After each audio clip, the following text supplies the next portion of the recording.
Did you know that Penny Marshall's first unwanted pregnancy was what led her to the decisions that made her rich and popular? Though the actress would later embrace abortion, Penny revealed that removing her second baby was one of the biggest regrets of her life. Why did her mother call her a miscarriage? Was that what led her to depression, drugs, or heart attack? What was the true cause of Penny's death?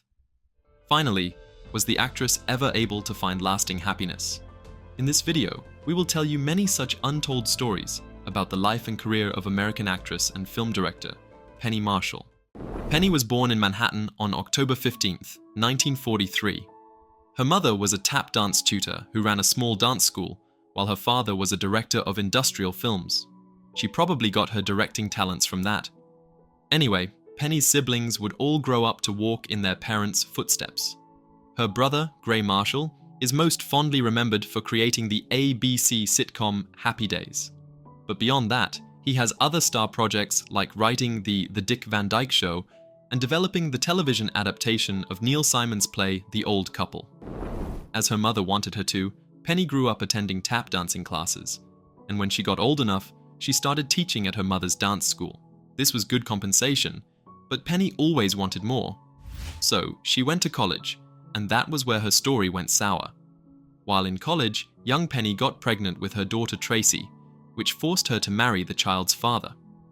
Unfortunately, this was another bad decision, and after 3 years, the union was dissolved. As a single mother, Penny worked multiple jobs to keep herself and the baby fed. It was a hard time, but the frustrations from this were probably what pushed her toward fame and riches. In 1967, Penny had to move to Los Angeles to join her brother, Gary, who was not struggling as much as she was. Then, Penny Marshall had her first television appearance in a commercial for Head & Shoulders with Farrah Fawcett. She was hired to play a girl with stringy and unattractive hair, while Farrah played her opposite. A few years after this, she was seen with actress Billie Hayes in an audition for the role of Witchy Poo for HR Pufnstuf. Word on the street was that she made the cut, but she personally did not think that she was suitable for the part. So, the role went to Hayes. Moving in with her brother turned out to be one of the best decisions for her career, as he exposed her to many opportunities. With his connections, she was featured in the 1968 comedy film How Sweet It Is. That same year, Penny landed another small role in the biker film, The Savage Seven. Things were looking up, but the closest the young actress ever got to a real breakthrough at this point was as a guest star in the hit TV series That Girl. Penny Marshall's life started changing in 1970. First, she found good recognition with her role in the television series The Odd Couple. She held the role for 4 years, and by 1974, Penny had another fascinating contract to sign. American producers James L. Brooks and Alan Burns wanted her to play Janice Dreyfus in the series Paul Sandin Friends and Lovers. Everyone thought it was an interesting watch, except the show creators. It garnered good ratings and decent reviews, but unfortunately, it was cancelled mid-season. After this, Penny was seen as Mary Richards' new neighbor on the Mary Tyler Moore Show. Her true breakthrough did not come until the 1976 American sitcom Laverne and Shirley. But only very few know of the true story of why Penny Marshall got featured in the sitcom. And here it is. Penny's brother, Gary, was one of the writers of the Happy Days sitcom, and with his influence, he cast his sister and Cindy Williams on an episode of the show. It was supposed to be a one-time appearance, but Penny and Cindy maintained such natural chemistry that the show creators insisted that they would create and star them in what would turn out to be the successful spin-off, Laverne and Shirley. But playing Laverne DeFazio taught Penny that she wanted more than just to be an actress. She wanted to run her own show. So, with her brother's blessings, Penny started her own directing business, and some even dare say that she was more successful than the great Gray Marshall. She began her directing career with 4 episodes of Laverne and Shirley, but after that, Penny started having trouble with her writers. Her first film was supposed to be the 1986 Peggy Sue Got Married. However, she and the other show writers wanted different creative outcomes, which caused many conflicts even before the show went into production. In the end, Penny was forced to leave. But there's a crazy twist to her story. In 1988, just 2 years after this ugly encounter, Penny became the first female director to gross over $100 million with the release of the 1988 Big.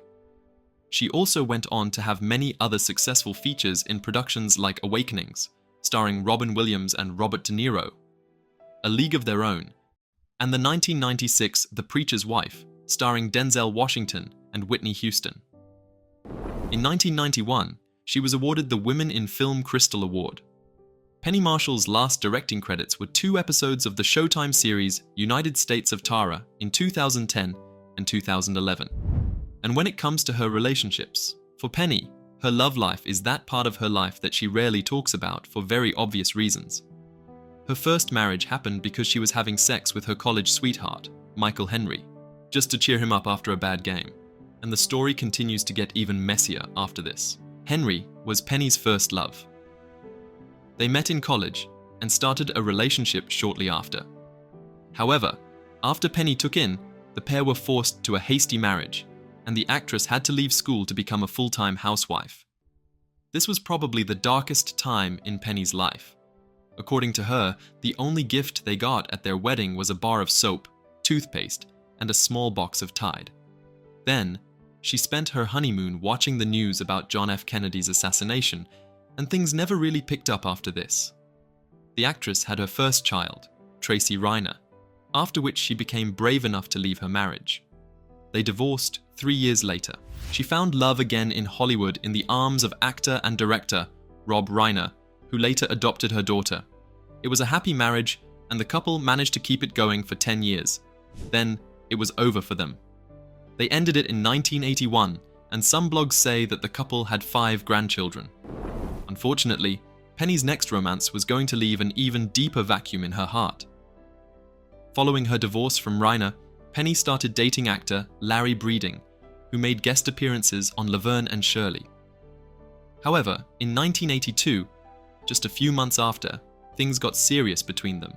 Larry was killed in a tragic car accident. Life was really cruel to Penny Marshall.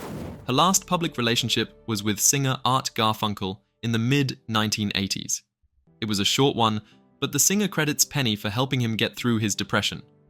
For all we know, Penny's tough relationship with her past lovers kept her single all through the rest of her life. And this is another decision she absolutely does not regret. During her wild years, Penny found herself once again in the same situation that made her drop out of college, almost destroying everything she had worked for. She was pregnant and unmarried. However, the actress had learned from her first marriage that she was not ready to marry the father of her child. As a matter of fact, she didn't want any connections with him whatsoever, and that included his growing seed in her womb. She decided to abort. Joe Pesci, a close friend, offered to step in and act as the child's father, but Penny would not change her mind. "I didn't want to be tied to the kid's biological father," Penny said, "and that situation was one of my life's only big regrets." The actress, in her memoir, My Mother Was Nuts, revealed a lot of shocking details about her life, and one of them was how this abortion reminded her of the cruelty of her own mother. Throughout the book, Penny continues to re-emphasize that her one true desire was to be happy, but life didn't make it any easier for her. The chapters of the book were filled with raw emotions, and in one of these chapters, Penny recounts her mother telling her that she was unwanted. "You were a miscarriage," she said, "but you were stubborn and held on." In the book also, Penny spoke about her drug years and how she experimented with many kinds of drugs. However, she confessed that she tried to never get addicted to them. "I don't do them now, but I did it back in the day. I'll try anything once. But where am I speeding to now?" 69-year-old Penny Marshall said. In 2010, it was reported that Penny had been diagnosed with lung cancer that had metastasized to her brain. But after 2 years, the actress came out to say that she was fine now. This was around the same time she published her memoir. Penny Marshall died in Los Angeles on December 17, 2018, at the age of 75. Her death certificate revealed that she died of cardiopulmonary failure, cardiac arrest, and type 1 diabetes.